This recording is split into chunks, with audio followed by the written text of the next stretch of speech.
Assalamualaikum warahmatullahi wabarakatuh. Salam sejahtera bagi kita semua.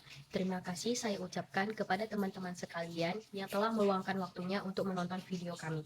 Dan terima kasih kami pula kepada Ibu Nur Afnisa Farina SPC MPC selaku dosen pengampu mata kuliah Psikologi Kepribadian 1. Kami kelompok 8 yang beranggotakan saya Zara Esyarani Nasution dengan NIM 230620071 dan teman saya Siti Rahil Fisyelmi dengan NIM 230620048 dan teman saya Lucy Nurmalasari dengan NIM 230620081. Kami akan menjelaskan teori psikoanalitik kontemporer Erik H. Erikson. Baiklah, langsung saja kita bahas materinya pada video ini. Siapa sih Erik H. Erikson itu? Erik H. Erikson adalah satu tokoh psikoanalisa yang lahir di Frankfurt, Jerman, 15 Juni 1902. Erikson menjadi guru pada sekolah yang dikelola oleh Dorothy Burlingham, teman Anna Freud, yang direkomendasikan oleh Peter Bloss di usia 25 tahun. Pada tahun 1927 hingga 1933, Erikson belajar menjadi Child Analyst di Spina Psychoanalytic Institute bersama Anna Freud dan menikahi John Searson di tahun 1930 dan memiliki 3 orang anak.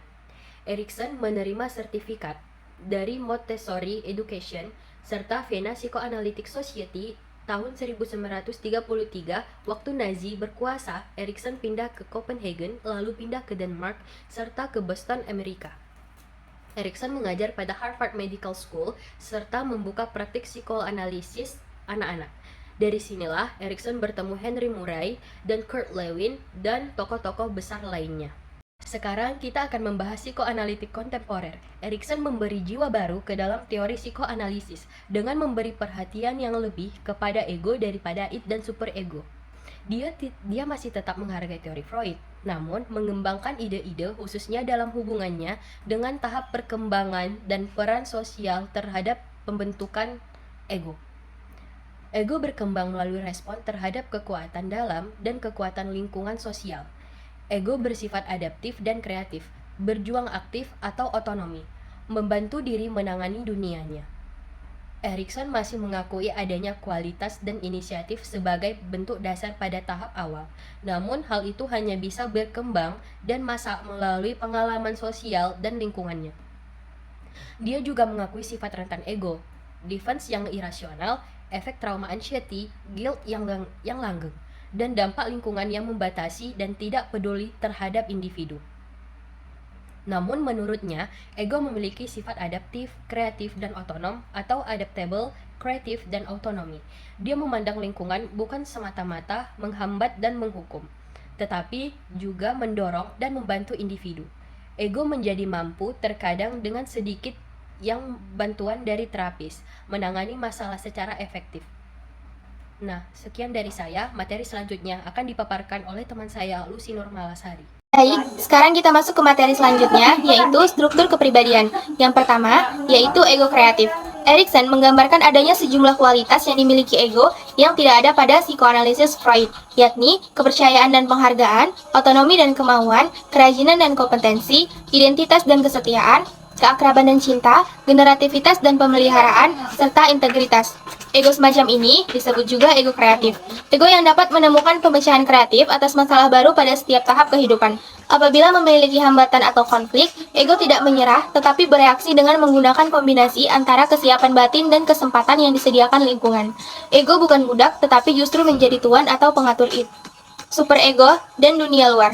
Jadi, ego di samping hasil proses faktor-faktor genetik, fisiologik, dan anatomis juga dibentuk oleh konteks kultural dan historik. Ego yang sempurna digambarkan Erikson memiliki 3 dimensi, yaitu yang pertama, faktualitas adalah kumpulan fakta, data, dan metode yang dapat diverifikasi dengan metode kerja yang sedang berlaku. Ego berisi kumpulan fakta dan data hasil interaksi dengan lingkungan.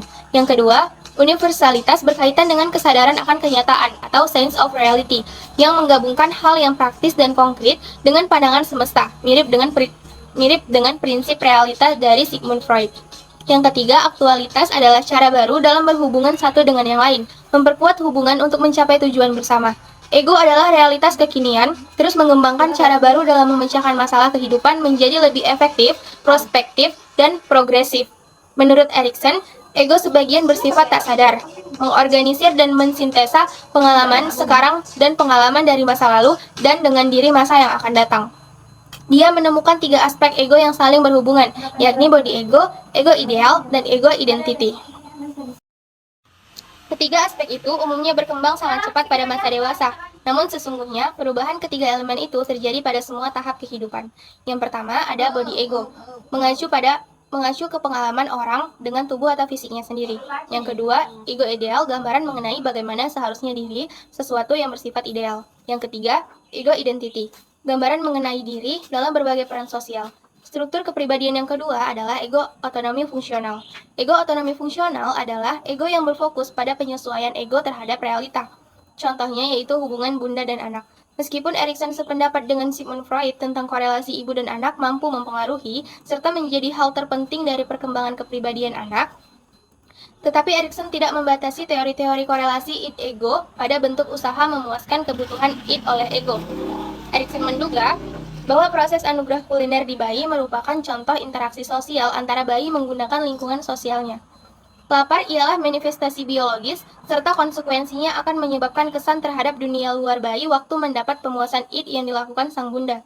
Bayi belajar untuk mengantisipasi interaksi dalam bentuk basic trust di saat diberi makan oleh ibunya. Basic trust yang dimaksud yaitu suatu kepercayaan dasar anak yang memandang kontak dengan manusia dan dunia luar ialah hal yang sangat menyenangkan sebab di masa lalu atau masa bayi, hubungan tersebut mengakibatkan rasa safety, serta menyenangkan terhadap dirinya. Sebaliknya, tanpa basic trust, bayi akan mengantisipasi interaksi interpersonal dengan kecemasan, karena masa lalu hubungan interpersonalnya menimbulkan frustasi dan rasa sakit. Kepercayaan dasar berkembang menjadi karakteristik ego yang mandiri, bebas dari dorongan, drives dari mana dia berasal.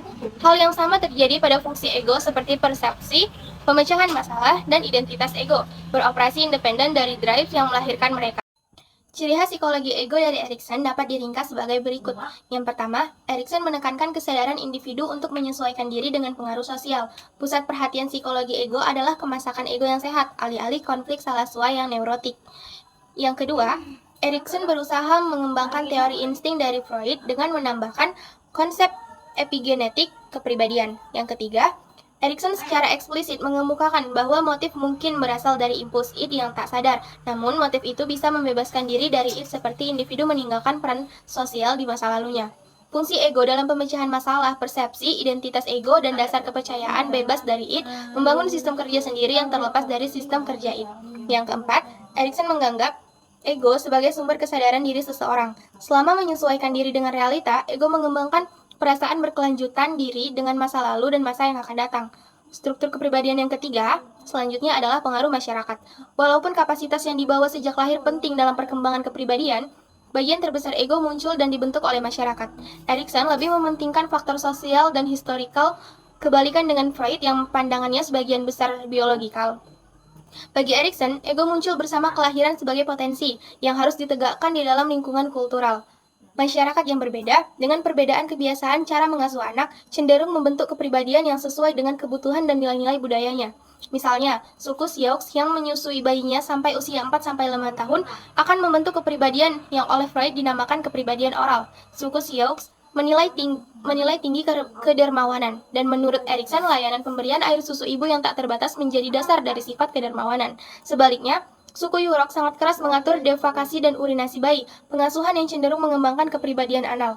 Bagi masyarakat Eropa Amerika, kepribadian oral dan anal sering dianggap sifat yang tidak dikehendaki atau bahkan sifat sintoneurotik. Padahal, kepribadian oral pada suku Sioux yang pekerjaannya berburu dan kepribadian anal pada suku Yurok yang pekerjaannya menjadi nelayan adalah penyesuaian yang khas yang membantu mereka sebagai individu dan masyarakatnya.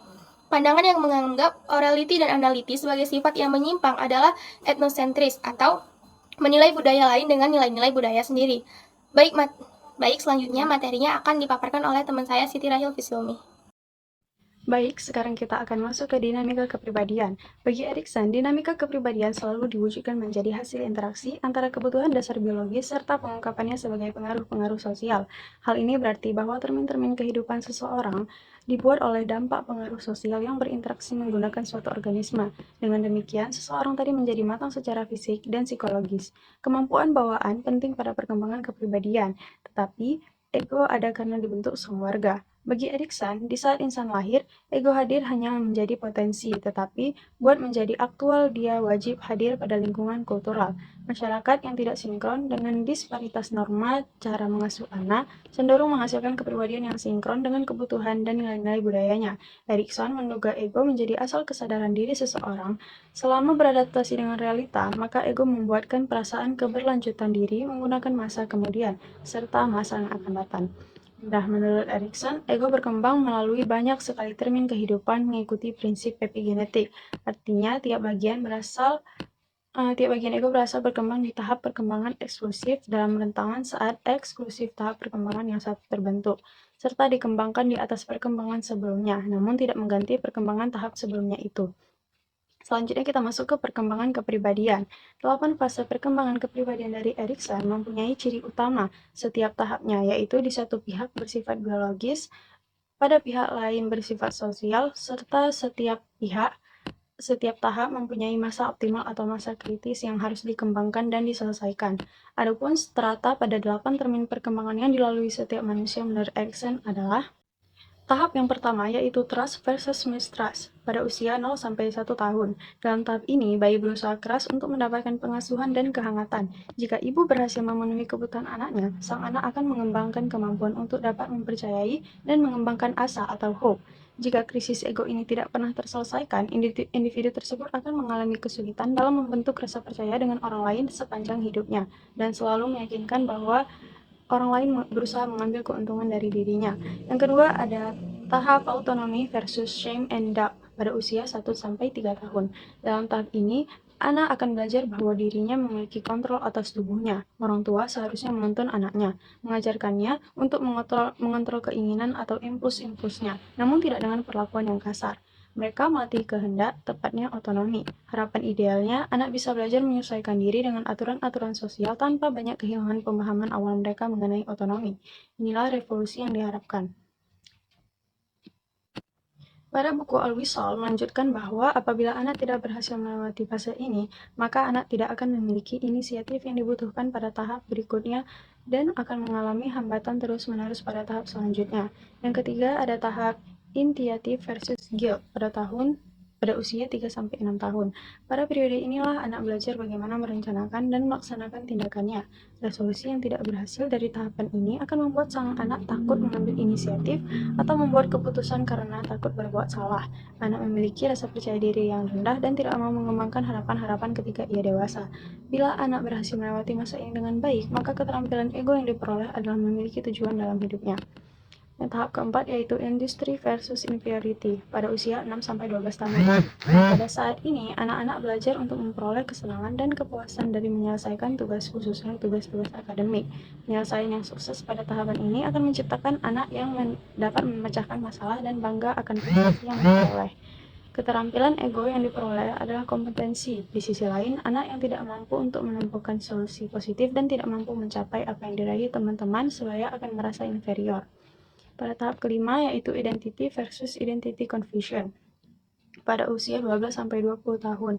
Pada tahap ini terjadi perubahan pada fisik dan jiwa di masa biologis seperti orang dewasa sehingga tampak adanya kontraindaksi bahwa di lain pihak anak dianggap dewasa tetapi di sisi lain dianggap belum dewasa. Tahap ini merupakan masa standarisasi diri yaitu anak mencari identitas dalam bidang seksual, umur, dan kegiatan.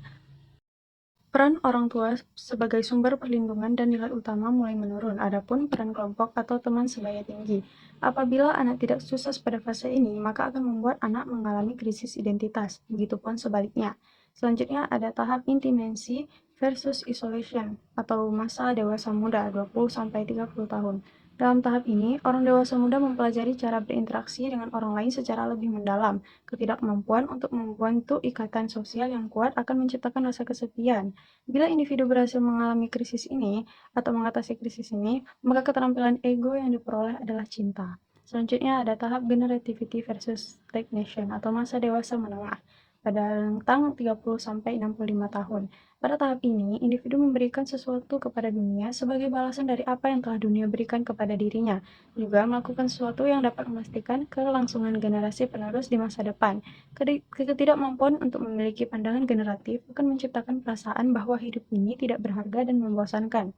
Bila individu berhasil mengatasi krisis pada masa ini, maka keterampilan ego yang dimiliki adalah perhatian. Sedangkan jika tidak sukses, maka akan merasa bahwa hidupnya tidak berarti.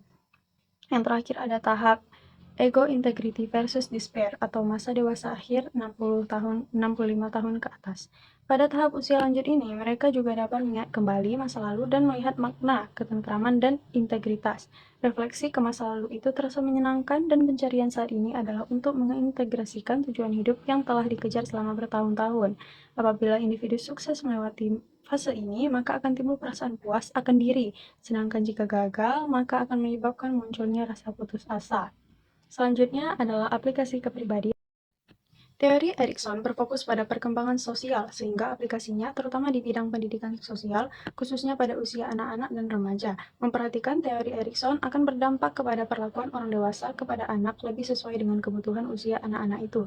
Konsep krisis identitas ternyata aplikasi untuk menginterpretasi ilmu ranah sumber krisis pemuda atau di Amerika, yakni yang pertama ada problem pilihan pekerjaan, yang kedua ada konflik dengan orang tua, yang ketiga ada keanggotaan kelompok sebaya, dan yang keempat ada hubungan cinta remaja, penggunaan obat psikotropik. Di bidang psikoterapi, analisis konflik sosial dapat membantu pemahaman kepribadian klien, namun tidak treatment yang khas sesuai dengan fokus teori psikososial. A. Play Construction Test. Anak usia bermain dan usia sekolah diminta membayangkannya menjadi sutradara dan membuat adegan film yang menarik menggunakan mainan yang disediakan. Adapun bentuk mainannya yaitu orang, binatang, peralatan rumah tangga, mobil, rumah, dana, apapun yang diimajinasikan anak. Menggunakan peralatan audio visual, cerita anak itu dianalisis sebagai ekspresi sejarah kehidupan secara tersadar. B. Erikson Psychosocial Inventory atau EPSI. Kuesioner dengan 72 item mengungkapkan keberhasilan anak mengatasi 6 tahap, atau dari bayi sampai dengan dewasa muda. Konflik psikososialnya, EPSI mengukur tingkat kepercayaan, otonomi, inisiatif, ketekunan, identiti, dan intimasi dalam skala 1-5. Kesimpulan yang dapat diambil adalah psikoanalisis Erikson lebih menekankan pengaruh sosial dalam kepribadian. Menurut Erikson, perkembangan manusia meliputi 8 tahap melintasi rentang kehidupan. Setiap tahapnya melibatkan orisinalitas. Erikson menyebutnya sebagai krisis dalam kepribadian. Teori Erikson menjadi penting juga karena menekankan pengaruh sosial dan budaya dari perkembangan manusia secara menyeluruh. Terima kasih kepada teman-teman sekalian yang sudah menonton video ini. Mohon maaf apabila video ini banyak sekali kekurangannya, dan semoga video ini bermanfaat bagi kita semua. Assalamualaikum warahmatullahi wabarakatuh.